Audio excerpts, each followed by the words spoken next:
or for the enemy. There is no neutral field. V. Salt must have contact to have impact. As we have already noted, the Christian must be a preserving force in the world wherever God has placed him. However, we need to understand that the salt was useless if it was left on the shelf and the meat was somewhere else. To be effective, they had to rub the salt into the meat. Sal must have contact to have impact.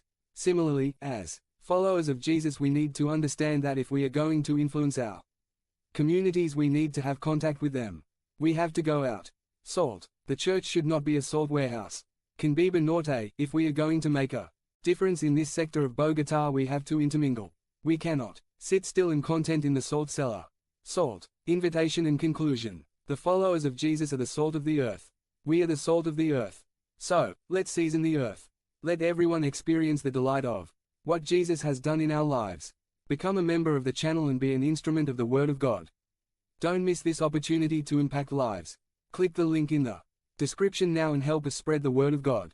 What is your sign? By Scott Hudgens. Summary. They found her and discovered that the astral sign was not the source of their hope. It was not what they needed to depend on.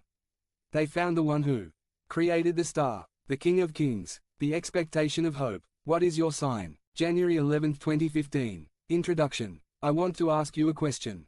The question is a little strange, especially because I am asking it in a Christian church and in a talk. But I'm going to do it anyway. What is your sign? How many of you know what your sign is? I know which one is mine, Pisces. Maybe some people don't know what I mean. Suddenly it's like Greek to you. Well, the signs really do come from Greek, or rather from an area of study that the Greeks had. It's called astrology, the study of the stars. Of course, astrology existed before the Greeks. The human race has always looked at the stars. And many people have believed and believe that astral signs hold the secret of life. They believe, 91, that the positions of the stars would be related to the personality traits of a person, to the important events in their life and to their physical characteristics. Wikipedia, http, es.wikipedia.org Wiki Astrolog %C3% Ada. The signs derive from the zodiac. The zodiac is a Greek word, zoon and means wheel of animals. Basically it is a band of groups of stars, and the relationship they have with the positions of the sun and the planets. Groups of stars, or constellations, define the 12 zodiac signs and represent an animal. Each sign also represents a period of time. With those dates, your sign is determined. Show image of the signs. In my case, I was born on March 11th, which means that the sign of Pisces corresponds to me. Astrologers study the stars of the zodiac and make predictions. That's called the horoscope. Many people believe that they can gain wisdom and advice for their lives through their horoscope. What do you think? Do you think we can reveal the secrets of the universe and our lives by looking at astral signs?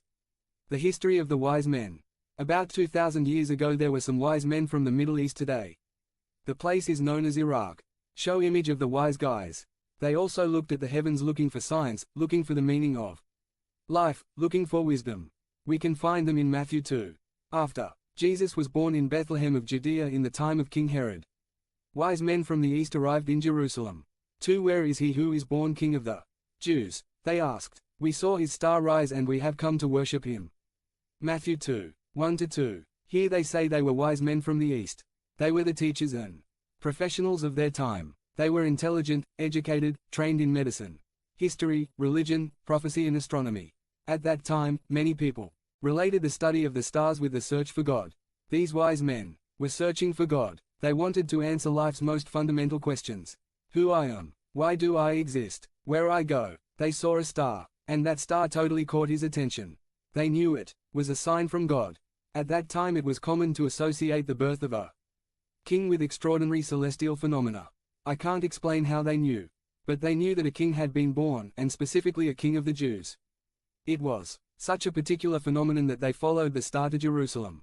They arrived at the capital of Israel, at the foot of King Herod, looking for the newborn king of the Jews. They asked Herod, where is he who has been born king of the Jews? We saw his star rise and we have come to worship him. Matthew 2. 2. Who were they talking to? The current king of the Jews of that time.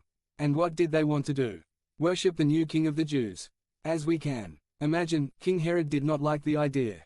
Well, from his point of view, he deserved the worship of the wise men because he was the current king. Let's read what happened. When King Herod heard it, he was troubled, and all Jerusalem with him. 4 So, he called together from among the people all the chief priests and teachers of the law, and asked them where the Christ would be born. 5 In Bethlehem of Judea. 92. They answered him, for this is what the prophet has written. Herod was troubled, but remembered that there was a prophecy. He remembered that God was going to send the Messiah. Therefore, he asked where the Christ the Messiah was to be born. And interestingly, the priests and teachers of the law did not have to do intensive research. It even seems that they had the prophecy memorized. They quoted Micah when they said, 6 But you, Bethlehem, in the land of Judah, are by no means least among the rulers of Judah, for from you will come a prince who will be the shepherd of my people Israel. Micah 5. 2. 7 Then Herod secretly called the wise men and learned from them the exact time when the star had appeared. 8 He sent them to Bethlehem and said to them, Go and find out about that child, and as soon as you find him, tell me so that I too can go and worship him. Matthew 2. 3-8. Do you think Herod really wanted to worship the new king? If you've heard the story, you know that he didn't really want to worship him. In fact, he was hatching a plan to kill him because he didn't want to lose his power from him. He didn't want to give up even a bit of the adoration he believed he received from his country. He was even willing to kill all the children under 2 years old in Bethlehem. Matthew 2. 16. Let's follow the story. After hearing the king, they continued on their way, and it happened that the star that they had seen rising went ahead of them until it stopped over the place where the child was. 10 When they saw the star, they were filled with joy. 11 When they came to the house, they saw the child with Mary, his mother, and they fell down and worshipped him. They opened their chests and presented him with gifts of gold, frankincense and myrrh. Matthew 2. 9-11. Here we have a great difference between the wise men and King Herod. They really wanted to find the baby king to worship him. And that was what they did. When they arrived at the house,